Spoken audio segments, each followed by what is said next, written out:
কুড়িগ্রামের জিয়া বাজারে এই মুহূর্তে আমি আছি।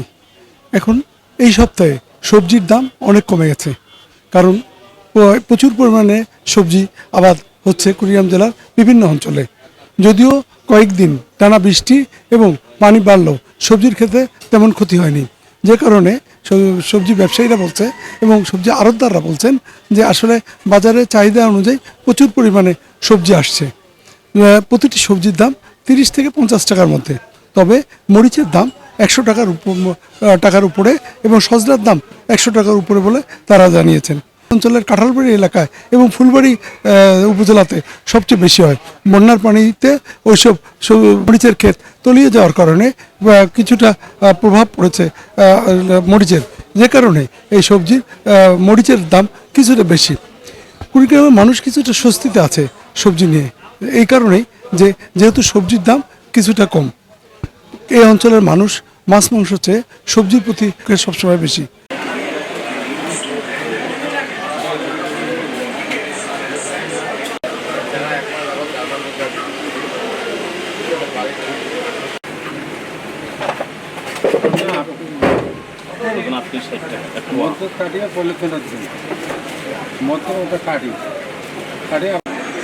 সবজির দাম মোটামুটিভাবে একটু কম, তার কারণ হলো মানে আমদানি অনেক বেশি এবং আমাদের এই অঞ্চলে বন্যা না থাকার কারণে ব্যাপক সবজির আবাদ চাষ হয়েছে, ফলে সবজির দামটা অনেকটাই আর কি কম, যা ক্রেতারাও মানে কিনে অনেকটা আর কি তৃপ্তি লাভ করতেছে।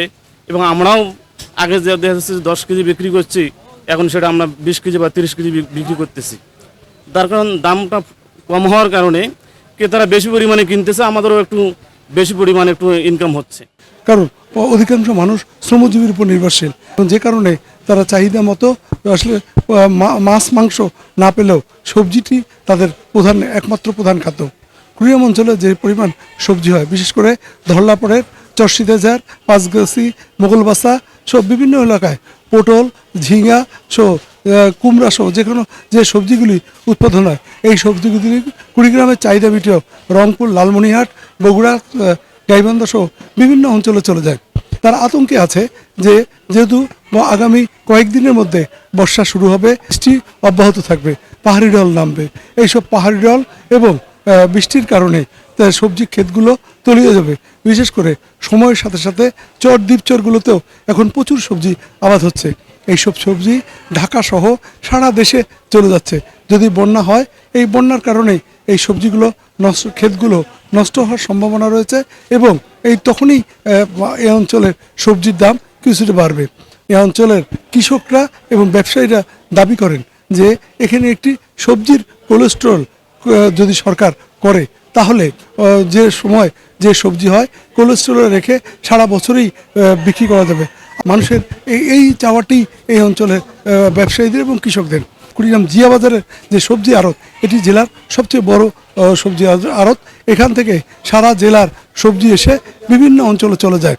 তবে বাজারের যে সবজি ব্যবসায়ীরা বলছেন তাদের বাজারের যে অবস্থা এবং রাস্তাঘাটের যে অবস্থা, এ কারণে এই সময় বিভিন্ন গ্রাম অঞ্চল থেকে সবজি আসতে একটু কষ্ট হচ্ছে রাস্তার কারণে, এবং অনেক ভ্যান গাড়ি, পিক আপ সহ বিভিন্ন যানবাহন আসতে যাচ্ছে না, যেহেতু শহরের রাস্তার অবস্থা খুবই খারাপ। এই কারণেই তারা বলছে, এবং যারা আসছেন অনেকটা তাদের ভাড়া বেশি নিচ্ছেন, যার প্রভাব সবজির উপরেও পড়ছে।